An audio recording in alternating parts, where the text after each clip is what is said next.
ارباب شاہ جی میاں صاحب، یہ جو آپ نے بتایا آپ کا شکریہ، آپ نے ہر آدمی اس پہ تفصیلی بات کرتے ہیں اور آسان الفاظ میں سمجھاتے ہیں.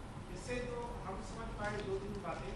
ایک تو سرکاری چوروں کو تحفظ مل جائے گا اس سے، وہ چوری بھی کرے اور لون بھی دے، یعنی خرچہ سادات نقل لو کر دے. اور دوسری بات یہ کہ عدالت کے معاملات، یعنی جو اختیار اعلیٰ عدالتوں کو ہے اس گواہ والا، وہ بھی ان سے چھین کر وہ اپنی مرضی سے گواہی لوگوں کو ملتے رہے. تیسری بات یہ کہ اس وقت اس آرڈیننس کو لانے کا مقصد کیا ہے، کیونکہ الیکشن بھی آ رہے ہیں اور الیکشن کی اصلاحات کی جس پر وہ مسلسل زور دے رہے ہیں، جن کو آپ مسترد کرتے ہیں. دیکھیں، اس آرڈیننس کو اس وقت لانے کا اصل مقصد جو ہے وہ میرے نقطۂ نظر میں دو ہیں. ایک تو یہ ہے کہ چیئرمین نیب کی کنٹینیوٹی کو وہ برقرار رکھنا چاہتے ہیں، کیونکہ چیئرمین نیب نے جس طرح ون سائیڈڈ اکاؤنٹیبلٹی کی ہے اور گورنمنٹ کے جو میگا پروجیکٹس جن میں کرپشن ہوئی ہے اور جن میں چیئرمین نیب از خود آن ریکارڈ ہیں کہنے کے لیے کہ ہاں ریفرنسز تیار ہیں، لیکن پھر وہ references have not seen the light of day. Commissions کی رپورٹس موجود ہیں لیکن نیب نے ان کا نوٹس جو ہے وہ نہیں لیا. سو ایک تو یہ ہے کہ چیئرمین نیب کی کنٹینیوٹی وہ چاہتے ہیں. دوسری بات یہ ہے کہ آپ ابتدا میں نہیں موجود تھے. میں یہ سمجھتا ہوں کہ پی ٹی آئی نے اب یہ بات دیکھ لی ہے کہ جو مہنگائی اور دیگر چیزیں جس طرح چل رہی ہیں اس میں آئندہ الیکشنز میں ان کے لیے کامیاب ہونا ممکن نہیں ہے. تو وہ ایک تو الیکشن سے پہلے اپوزیشن کے مین فگرز کے اوپر ہلا بولنا چاہتے ہیں. دوسری بات یہ کہ اگر الیکشنز کے بعد کوئی اکاؤنٹیبلٹی کا پروسیس ان کے خلاف شروع ہو تو اس کا آلریڈی لیگل کور وہ ان کے پاس موجود ہو. لیکن یہ میں سمجھتا ہوں ان کی خام خیالی ہے، کیونکہ اس بل نے پارلیمان میں آرڈیننس نے پارلیمان میں جانا ہے اور جو اس کی موجودہ شکل ہے پارلیمان میں نہیں سمجھتا کہ اس بل کو موجودہ شکل میں پاس کرے گا. جی میاں صاحب یہ بتائیں کہ 3 سال روتے ہوئے گزر گئے. میں عام پاکستانی کی حیثیت سے اگر بات کروں تو ایک دوسرے کے اوپر الزام، اس کا جواب، حکومتی الزام جواب، مطلب یہ کس ٹرک کی بتی کے پیچھے قوم کو لگا دیا گیا ہے. نہ اپوزیشن جماعتیں آج تک ایک ہو سکی، نہ حکومت جو ہے وہ اپنا کوئی جو اس کو جو حقوق ملے تھے، جو حق حکمرانی ملا تھا وہ کچھ ڈلیور کر پاتی. تو یہ عام آدمی کہاں جائے؟ یہ آرڈیننس اور یہ چیزیں، احتساب کا عمل، یہ کس طرح حالات بہتر ہوں گے؟ آپ لوگوں نے کتنے مواقع ضائع کر دیا اپوزیشن جماعتوں نے. اب کیا کریں گے؟ 2 سال مزید اور روئیں گے یا کچھ کریں گے بھی عملی طور پہ؟ دیکھیں، میں آپ کی بات سے انفارچونیٹلی متفق ہوں. سیاسی جماعتوں نے اپنا فعال کردار جو انہیں ادا کرنا چاہیے تھا وہ کردار ادا نہیں کیا. لہٰذا آج آپ اپنے آپ کو اور ملک کو ایک ایسی صورتحال میں دیکھتے ہیں کہ جہاں پہ مہنگائی کا فیکٹر اور ریٹرنچمنٹس کا فیکٹر عام آدمی کو ایک ایسی نہج پہ لے آیا ہے جہاں پہ میں سمجھتا ہوں کہ جو سستی چیز اس ملک میں اب بچی ہے وہ موت ہے. اور اگر آپ عام آدمی کی آواز سنیں تو وہ اس کے دل کی آواز ہے. آپ اس کی اگر آنکھوں میں آنکھیں ڈال کے دیکھیں تو آپ کو یہ بات نظر آئے گی کہ وہ کسی بھی وقت پھٹ سکتا ہے. اور جب وہ پھٹے گا اور کوئی سیاسی جماعت موجود نہیں ہوگی اس کی قیادت کرنے کے لیے تو آپ پھر اینارکی کی طرف بڑھیں گے. انفارچونیٹلی اس میں ہم سب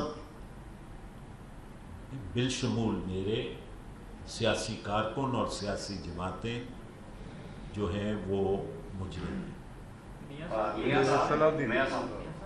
یہ جو آپ نے کہا کہ تمام اسٹیک ہولڈرز کو اس مشاورت میں شامل کر لیں، تو اپوزیشن کا ایک سب سے بڑا الزام یہی لگتا ہے کہ پہلے بھی جب نیب کے حوالے سے کوئی ترمیم کے حوالے سے بات ہوئی تھی تو کہہ رہے تھے کہ آپ NRO مانگنا شروع کر دیتے ہیں، تو آپ NRO نہ مانگے تو شاید ایسے آرڈیننس نہ آئے۔